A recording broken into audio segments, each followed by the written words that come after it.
Selamat datang di pembahasan kita kali ini. Bayangin sebuah perampokan bank. Biasanya yang ada di pikiran kita pasti senjata, topeng, atau brankas yang diledakkan kan? Tapi gimana kalau saya bilang, perampokan terbesar di dunia digital itu nggak pakai satupun dari hal-hal itu? Para prehaters ini nggak perlu repot-repot dobrak pintu.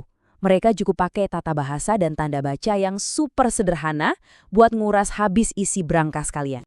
Pertanyaannya sekarang, gimana ceritanya sebuah tanda kutip tunggal bisa ngancurin seluruh perusahaan? Terdengar agak lebay ya, kayak di film-film fiksi ilmiah gitu kan. Tapi, nyatanya ini realita pahit buat banyak bisnis di luar sana. Bayangin aja, satu karakter sederhana yang tiap hari kita ketik, di tangan yang salah, tiba-tiba berubah jadi kunci master. Kunci yang bisa buka semua database rahasia perusahaan, bikin sistem down, dan ngerusak reputasi cuma dalam hitungan detik. Nah, mari kita bedah gimana mimpi buruk ini bisa kejadian. Oke, kita mulai dari hal yang paling mendasar dulu, yaitu ancaman yang nggak kelihatan ini, alias celah keamanan di aplikasi web.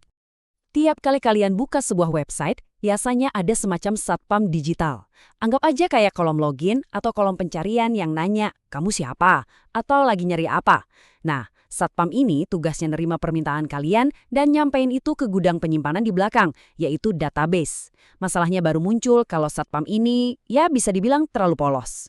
Inilah yang kita sebut SQL injection. Secara konsep, ini adalah celah di mana aplikasi web langsung ngambil data mentah dari pengguna, kayak username atau password, terus langsung dimasukin ke sistem tanpa dicek atau dibersihin dulu dari karakter berbahaya. Ironisnya nih, ini tuh salah satu kerentanan paling jadul di internet, tapi bener-bener bikin galeng-galeng kepala karena masih sering banget sembunyi di sistem yang kita pakai tiap hari. Biar lebih kebayang, coba kita bandingin. Di satu skenario, kita punya percakapan normal. Sistem nanya namamu siapa, terus dijawab Maria. Sistem nyari data Maria, beres. Sangat simpel. Tapi di skenario kedua, penyerang masukin sesuatu yang lumayan licik. Mereka ngetik Maria, tanda kutip, lalu OR1 sama dengan 1. Nah, tanda kutip tunggal di situ tuh fungsinya buat nutup paksa permintaan awal dan secara agresif nambahin perintah logika baru. Jadi si penyerang ini pada dasarnya ngebajak percakapan sama server. Mereka udah nggak peduli lagi soal ngasih nama, mereka ngasih perintah mutlak yang baru. Terus, gimana sih sebenarnya cara kerja para peretas ini di lapangan? Mari kita telusuri metodologi mereka. Percaya nggak percaya, metode ini butuh kesabaran tingkat dewa. Hacker ini ibarat maling yang lagi jalan di lorong hotel yang panjang banget, terus dia ngecek muter tiap gagang pintu satu-satu buat nyari mana yang nggak dikunci. Mereka bakal ngetes setiap parameter di aplikasi web kalian. Prosedur standarnya tuh gini. Pertama, mereka iseng aja nyelipin satu tanda kutip ke kolom isian. Kedua, ini emang sengaja dilakuin buat ngerusak struktur bahasa query di belakang layar. Dan langkah ketiga, nah ini jackpotnya. Mereka nungguin pesan error. Kalau web itu rentan, dia bakal ngeluarin pesan error teknis dari database. Buat kita yang awam, itu mungkin cuma teks acak yang bikin pusing. Tapi buat hacker, itu ibarat lampu hijau terang benderang yang teriak, silakan masuk, pintunya nggak dikunci. Nah, kalau pintunya udah ketahuan kebuka, apa yang mereka lakuin selanjutnya? Disinilah manipulasi logika tingkat tinggi mulai dimainkan. Begitu tahu celahnya ada, hacker ini pakai semacam trik manipulasi pikiran, kayak Jedi main trik gitu deh, buat ngelewatin halaman login. Mereka nipu database supaya percaya sama suatu kebohongan dan nganggap itu sebagai kebenaran mutlak. Jadi daripada repot-repot nebak password yang susah, mereka ngakalin perintahnya. Database nggak lagi disuruh ngecek apakah username dan passwordnya cocok, sistem malah dipaksa buat mikir apakah kosong itu sama dengan kosong. Ya, secara logika kosong emang selalu sama dengan kosong kan? Pernyataan itu otomatis bernilai benar. Hasilnya, sistemnya ketipu mentah-mentah dan ngerespons, oh syaratnya udah terpenuhi nih, silakan masuk. Hacker sukses login tanpa pernah tahu password aslinya. Bener-bener brilian, tapi di saat yang sama, serem banget. Pas udah berhasil nyusup ke dalam, target utama mereka pastinya nyolong data. Dan senjata andalan mereka buat aksi ini adalah sebuah operator SQL yang namanya Union Select. Biar gampang, bayangin kalian lagi mesen kopi di kasir. Terus pas kasirnya balik badan buat bikin kopi, kalian nyeletuk santai. Sekalian tolong serahin semua uang yang ada di laci ya. Si kasir yang kebingungan malah nurutin 2 instruksi itu sekaligus. Nah, kayak gitulah persisnya Union Select bekerja. Penyerang nyelundupin perintah jahat mereka ke dalam perintah sah bawaan dari developer, maksa database buat nampilin informasi publik yang biasa-biasa aja, tapi sekaligus kebocorin ribuan data rahasia dari tabel lain berbarengan. Dan masalahnya nggak berhenti di sekedar nyolong data. Target akhirnya jauh lebih gila lagi, yaitu mengambil alih sistem secara penuh. Ambisi para pretters ini nggak bakal puas cuma dengan ngelewatin login atau ngintip daftar pelanggan.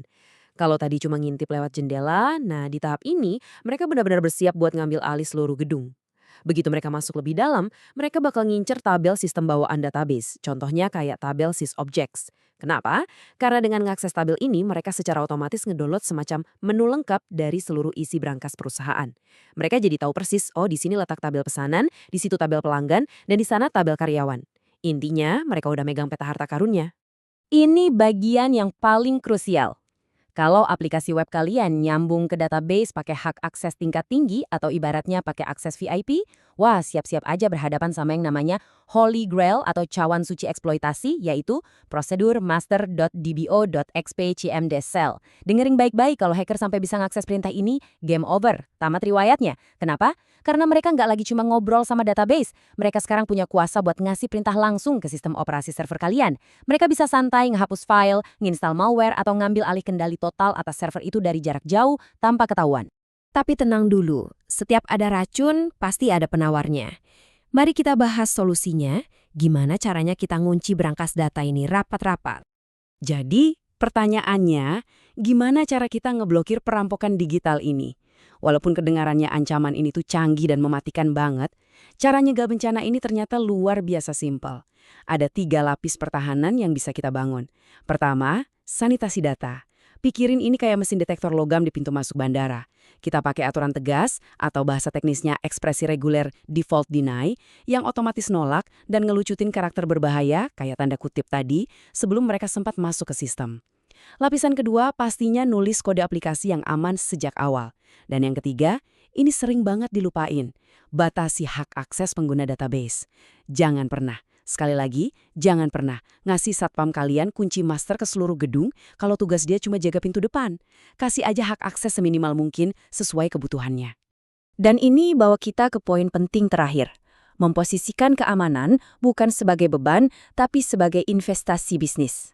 Buat nutup eksplorasi kita hari ini, kita benar-benar harus ubah mindset soal keamanan siber. Tolong jangan lagi anggap ini cuma tugas tambahan yang repotin tim IT.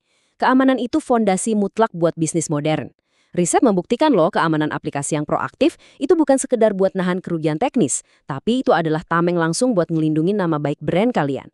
Coba bayangin, kalau sampai kebobolan, yang dicuri itu bukan cuma deretan angka atau data, tapi kepercayaan pelanggan dan nilai perusahaan di mata pemegang saham yang hancur seketika. Perusahaan yang pintar bakal ngelihat keamanan sebagai investasi jangka panjang yang tangguh, yang ujung-ujungnya ngasih tingkat pengembalian atau ROI yang jauh lebih tinggi dan stabil. Nah, semua ini nyisain satu pertanyaan besar yang benar-benar harus kita renungin. Kalau teknik pertasan ini ternyata segampang itu dilakuin, dan software otomatis yang ada sekarang bisa nyeken ribuan website cuma dalam hitungan menit, apakah aplikasi kalian lagi dieksploitasi tepat pada detik ini? Jangan sampai nunggu bencana datang baru sibuk ngecek. Audit kode kalian sekarang, amankan inputnya, dan pastiin pintu berangkas digital kalian benar-benar terkunci rapat.